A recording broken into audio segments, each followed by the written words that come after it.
Good morning, everyone, and good afternoon.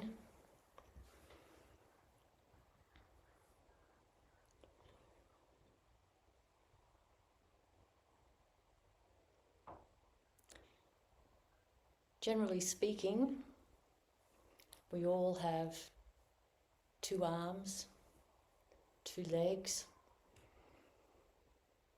2 eyes, 2 ears, a nose, a mouth,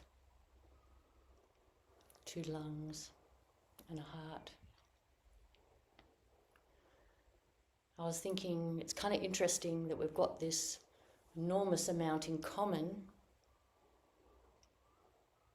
and in lots of ways we are very similar. We do things very much the same all around the world in many ways, probably because of those factors. But we have this mind, and the mind is this most powerful thing that determines what these arms and legs do. It really is the driver of our bodies.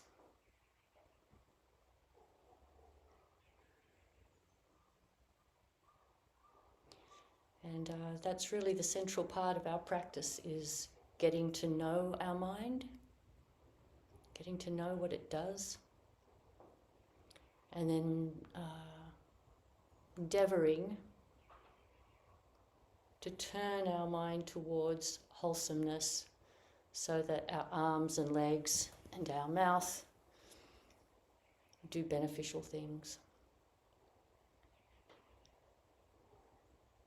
And all of it is dependent on what our mind does. The mind is the driving force behind everything our body does, generally speaking.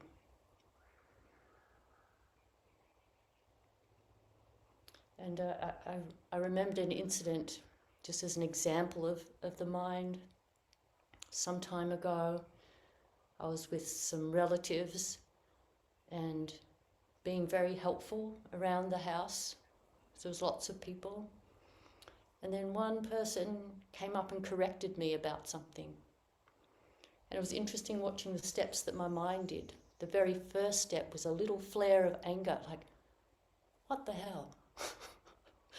I'm doing all of this work and now you're micromanaging me about something, like the dishwasher or something like that. So it was a little flare of anger just for a split second. And then the next reaction was a kind of self-concern, a little self-pity. I've been doing so much. Why aren't I being appreciated? I should be being appreciated, not criticised. So that was the next kind of thought step that happened. And then the next one after that was, well, I should do something about that because I don't want to feel like a victim. So then I started having all the kinds of narratives in my head about what I would say to this person when I next had an opportunity. Something along the lines of, you know, I feel hurt when you criticise me that way, when I've been working so hard. It makes me feel invisible and I feel unappreciated. So I had that thought for a while, and I think psychologically that's not a bad idea to have a conversation like that, to say I feel unappreciated when you criticise me. That seems reasonable. But then a little part of me was saying, like, is that the most enlightened way to respond? Like, it's an okay way. Socially, that sounds like not a bad way. But is that what Thich Nhat Hanh would do? Is that what the Dalai Lama would do? Is that what my teacher would do? That, no, I have a feeling they do something a little different. But I didn't know what. So I just let that sit for a bit. And then it occurred to me, maybe the feeling I'm having of being unappreciated, maybe they feel unappreciated. And then all of a sudden I felt this lightness in my spirit, and I thought, I know what I could do. I could just compliment them about what a good family member they are, how they take care of so many people in the family. And as soon as that thought came up, all the self-concern I had about being unappreciated for all my efforts completely just fell away, And I felt much lighter and happier. And so then when I saw them, I went up and gave them a hug and said this thing, and their face lit up with a big smile, and there you go. The whole thing was resolved. So it was an interesting set of steps. Anger, sort of self-pity, I don't mean that in a bad way, but sort of like self-concern, and then kind of negotiating psychologically as if we are two separate people. And then the last one was more a sense of intimacy with another person, a sense of really falling into what that other person might be. So a real feeling of connectedness, of oneness between me and that person. And then it turned out kind of well.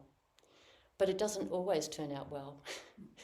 Even when we do have a much more enlightened way of responding to a situation, it doesn't mean that more enlightened reaction will be received well. It still might not be. But that's okay. What's important for us as practitioners is to begin to get to know our mind like that, to begin to see the different layers of thinking that goes on in our mind, moment by moment. And particularly in situations like that have the potential to cause harm. A situation like that could cause a rift between family members. And if we didn't deal with it well, then it might happen again, because we've actually reinforced something we didn't know we were reinforcing, and then it would go on and on and on, and over the years you wonder why you just don't get on with this person. So it's not that we can necessarily solve things, but we can get to know our own mind and really endeavour to put our mind to its best function, its most true function, which is an intimate, interconnected relationship with everything else. And then in this instance, it was more to do with my speech, but also my two arms. I hugged that person, and then I used speech, and it was well received. It was beneficial for them, and it was beneficial for me.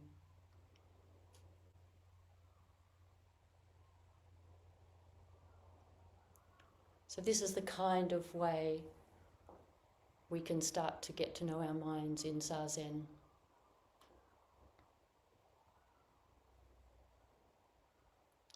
We sit, we bring our attention to the breath. And one of the reasons we do that is our mind is very much in the habit of listening to the content of our thoughts. We spend a lot of time just engaged in the content of our thoughts. And that's a kind of a distraction a lot of the time. When we look at the content, or if we're just looking at the content, we're not seeing the patterns. So one of the things that we do is bring the mind back to the breath, which helps us let go of content. So let go of stories, let go of all the different characters, all the different ideas. Just come back to the breath, come back to the breath. And inevitably, the mind thinks, and then that's when we have this opportunity, when we've quietened down our mind in general, it's paying attention to the breath. It's not become seduced by all the content of our thoughts, and that allows us to then start to see patterns in our thinking. We can notice the patterns. It's more like a meta-psychology. I was thinking it's a little bit like a film critic. A film critic doesn't get completely consumed by the content of the film. They watch the film and then they kind of pull back and they look at the bigger dynamics in a film. They look at the relationships of various factors, sort of more from a distance. They're not just caught up with like, but why did she leave him or something in the film? They get caught in just that. They think, this is the she leaves him trope. That's very interesting. And earlier in the film, there was this other trope. So we can become a bit like that with ourselves. Not get caught in all the details, but start to see the patterns in our mind.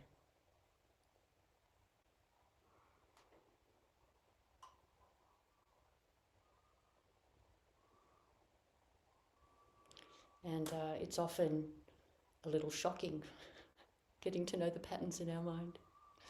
It's not always nice, but it's okay.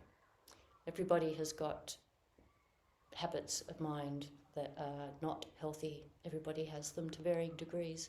And getting to know them is actually a really liberating thing.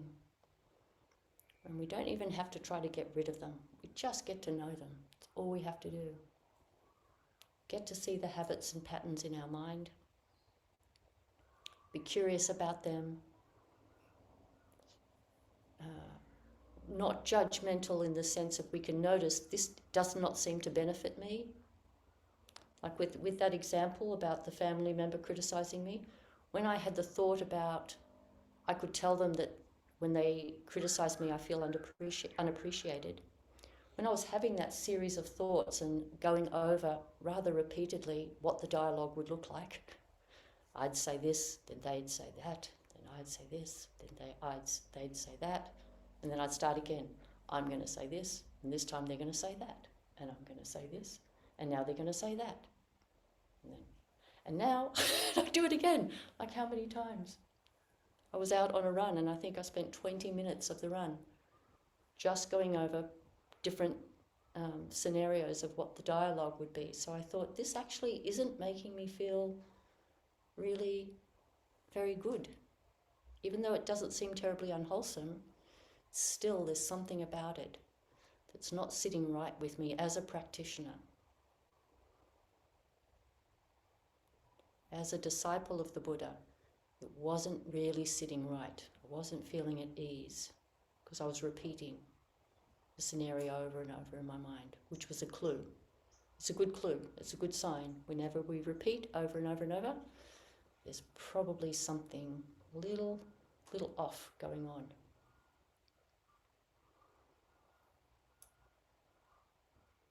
And then I had that idea, maybe they're the one that feels unappreciated.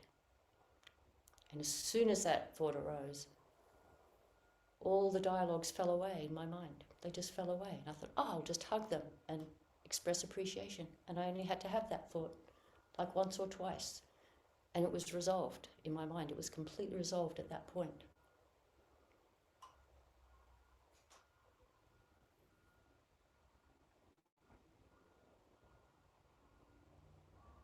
And of course, that often doesn't happen for people. They'll get stuck.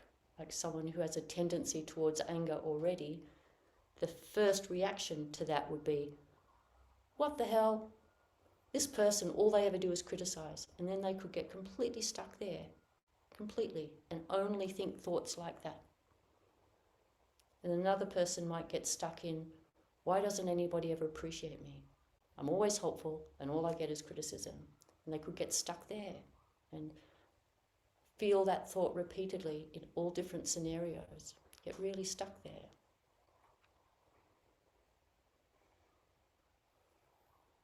Or another person might get stuck in always wanting to talk it out, dialogue it out. We see people that get a little bit stuck there as well.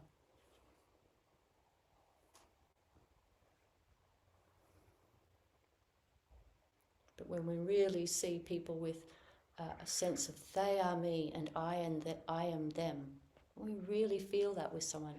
They are me and I am them. We don't get stuck. There's no stuckness there at all.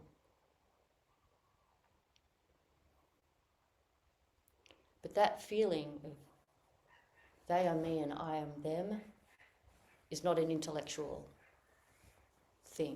You can't arrive at it just through the intellect.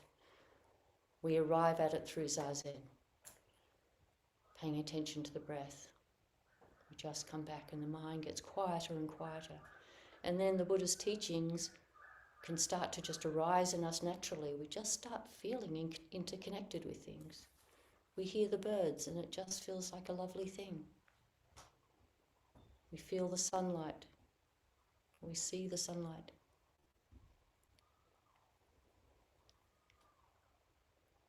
And then it just starts to feel true. We feel the truth of these teachings. We don't have to convince ourselves. Goenkaji uses the term training and taming. That's what we're doing in Zazen, training and taming. training our minds. Don't keep getting enamored by your thoughts. Just come back to the present moment, which for us is the breath usually. Just come back to the breath. Forget about all your thoughts about things. Come back to the breath. It's the training. Come back. Or just see the clouds, see the dappled sunlight, hear the birds. Just back to the present. Back to the present. Back to the present. That's the training.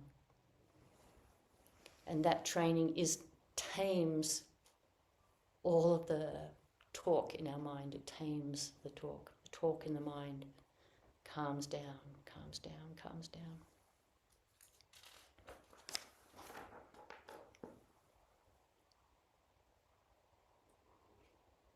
So we think of this as turning the light of awareness around.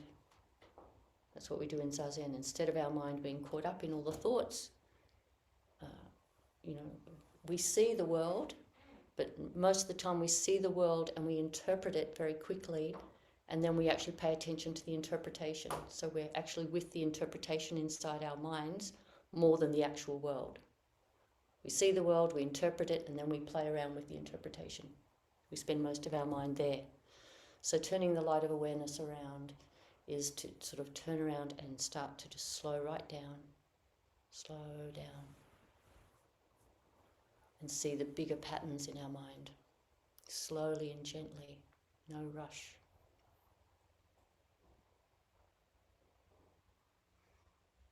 And what this does is later on, once the content of the mind becomes less loud, is quieter, there's less of it and it's quieter, then we've got all this space, we've got all this mental space to actually turn the light back out again. And we see everything freshly. We can care about people and we can care about things. And self-concern just becomes less and less self-concern, not thinking about ourselves. So the light of awareness can then turn back out again in a whole new way. It's the same way and it's a whole new way at the same time. And one way we often talk about this whole process is to think of the 8 consciousnesses from the Yogacara model, which I find a very helpful model, that we have our 6 main senses, eye, ear, nose, tongue, body, and mind. Mind being the 6th sense in Buddhism. And I really love this, and I've spoken about it many times. What's so beautiful about thinking of us as having 6 senses rather than 5 senses, which is the way we normally in the West think of it, is it really validates that the mind, just like the eyes can't help seeing, the mind can't help thinking. So it's this beautiful way of recognizing this is what the mind does. It just thinks. Nothing wrong with it thinking. It can't help thinking. Our ears can't help hearing, our eyes can't help seeing. It's just what the mind does. But we've got this capacity with the mind to really influence how it thinks. That's where we've got this enormous capacity to influence how it thinks. So there's those 6 senses, and then the 7th sense is called manas, which is the sense of I am the one who has those other senses. I am the one who sees. I am the one who hears. I am the one who thinks. I think it's really skillful that in Buddhist psychology we have that 7th sense there as well, because all of us have that. All of us, not only do we think, we notice that we think. There's a me that's noticing I am thinking. It seems to be a very strong human capacity to have an awareness of our experience. We particularly have a strong capacity to notice that we are noticing. And that gives us then the opportunity to consider, what do we think about the things we're thinking? We can take that step. We're not just thinking, we're noticing that we're thinking. And we can say, that thought is not helpful. Just like in that example I gave at the beginning. I could see my mind First feeling slight anger, then feeling self-concern, then thinking about what to say, and then having a thought that felt very harmonious. And I could observe myself going through that sequence. But to do that, to observe ourselves going through that sequence takes this training, takes mind training.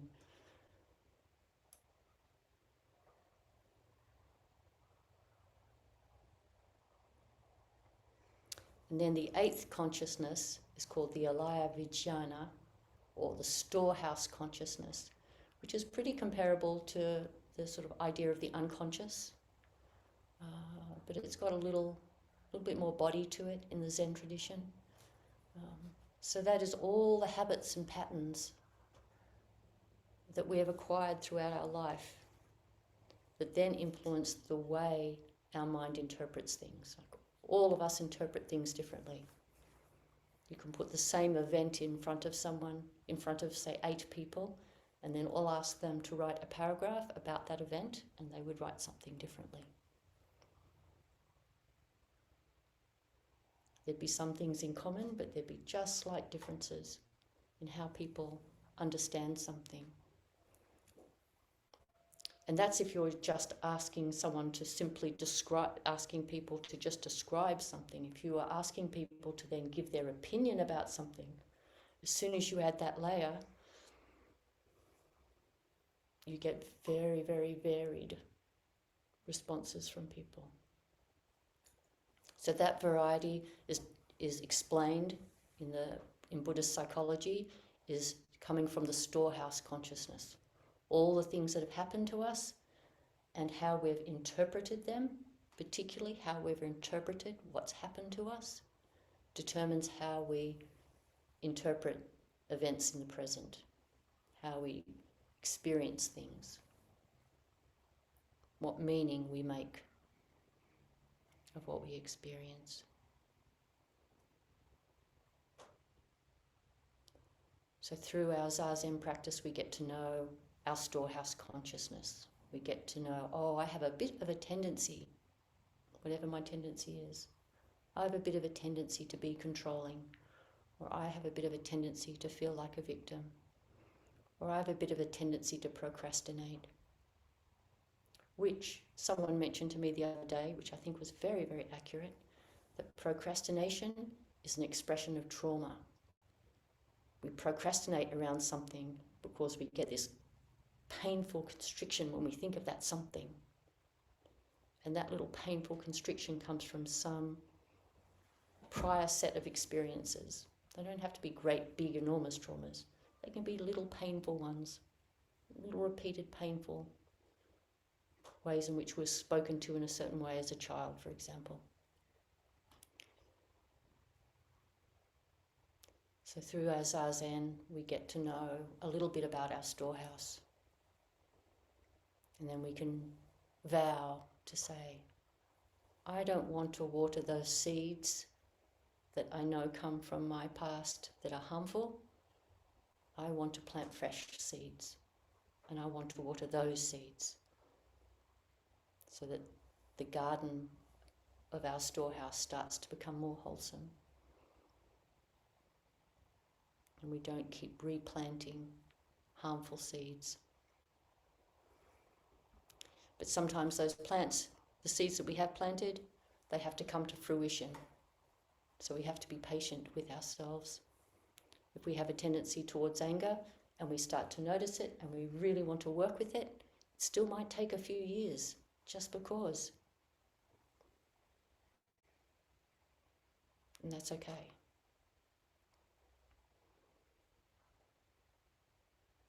Or if we have a bit of a nervousness about us, a bit of an insecurity about ourselves, it still might take years to work that through, to become confident, fully confident, but that's okay. We just do the work. The thing about Zazen is it works. That's the thing, it works. But it doesn't always work fast. You know, sometimes it just takes a while. But it does actually work, so it's worth it. Whereas other things that society often offers temporarily work. But that's all they do. They temporarily give you relief. But then you're back at square one again. Temporary relief. Back at square one again. Temporary relief. Back where you were just before again. Or maybe even further back.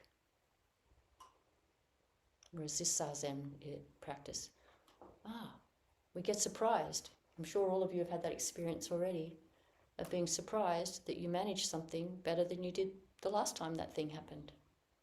And it's such a nice feeling to accidentally do something skillfully. But that's how practice works. It's sort of accidentally. Because Zazen is really working truly in our body and mind, we spontaneously start being more skillful. We don't have to try, because it's not a cerebral thing. We don't have to think it through. We just actually do it.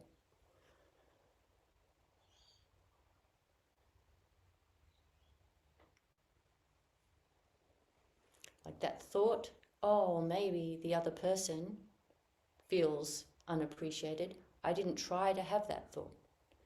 I didn't have to try and have that thought. That thought arrived. And that thought arrived because of practice. So that can be, I'm sure already does happen for many of us and can continue to happen. I'd like to read a verse that's called Song of Zazen. It's not actually in our sutra service, but it's one of the first long verses that I put to memory when I started practicing. I think I can do it without my glasses on because I know it mostly by heart anyway. And it's from Hakuin Zenji, and it's sort of a little bit more in the Rinzai tradition than our tradition, but it's called Song of Zazen, so it's completely aligned with what we do. And I was very inspired when I first heard this verse, and I put it to memory, and it was lovely being able to just recite this in my mind. Hakuin Zenji's Song of Zazen. So when I'm going through this verse, you don't need to try and understand it. You can just hear it, and there might be a line that just jumps out at you, and that's fine. You don't have to really follow it closely, it doesn't matter.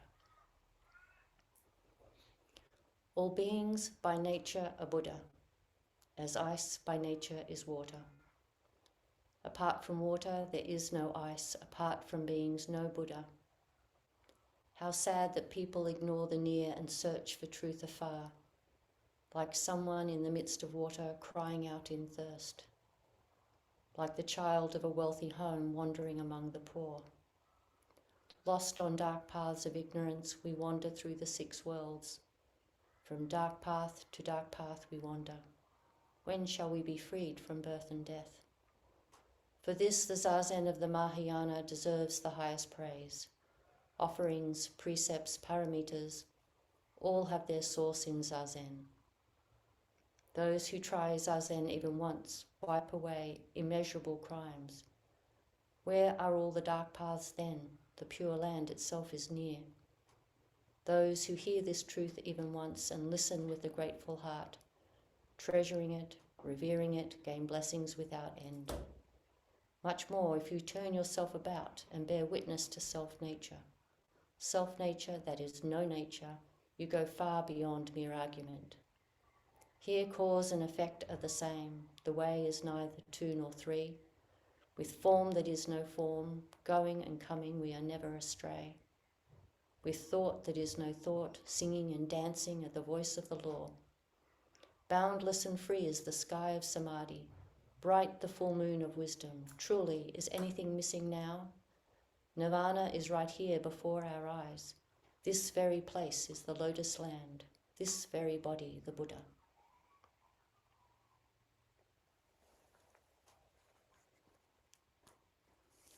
This is a verse that's included in the sutra service of many of the Diamond Sangha groups, of which I trained I trained in the Diamond Sangha for many years.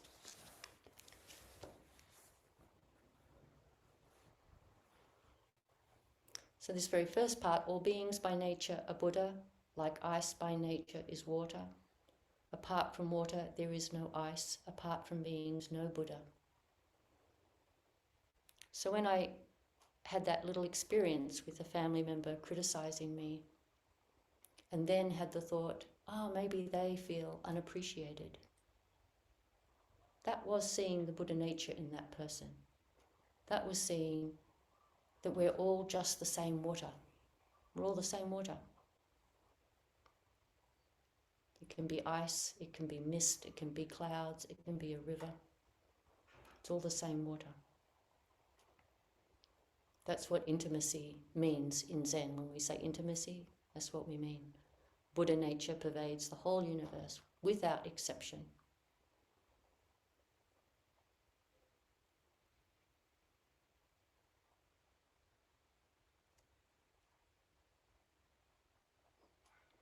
And then this part, lost on dark paths of ignorance, we wander through the 6 worlds.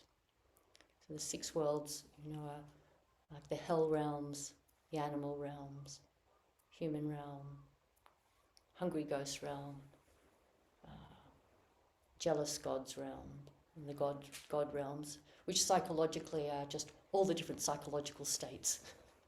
People wander through their psychological states day in and day out. I feel good today. I feel bad today. Back and forth, back and forth, back and forth.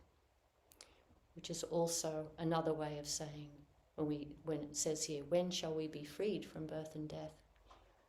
When shall we be freed from this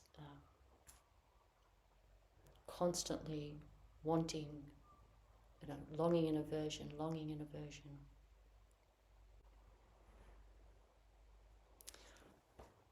I actually watched a documentary recently about, it was called Painkiller. I would recommend it. It's on Netflix. About the terrible period. It's not over yet, really, in the United States, with OxyContin being a painkiller that has killed over 500,000 people in America. But at the beginning of the documentary, the company that produced this painkiller, he said something that was so powerful, and from the perspective of the Buddhist teaching, he said, there are only 2 things that people care about, pain and pleasure. And he said, this is what everybody's life revolves around, avoiding pain and moving towards pleasure. And I'm going to give them a drug that will convince them that they can have no more pain. So he actually used this core teaching of the Buddha, but his logic most tragically was, I will convince them that they will have no more pain and I will make billions of dollars doing it. Which he did. And of course it was a disaster because we cannot avoid pain. We just can't. But what we can do is, if you think of like pleasure and pain, instead of keeping on going back and forth, pleasure and pain, we can move like this through pleasure and pain. Oh, a bit of pain right now.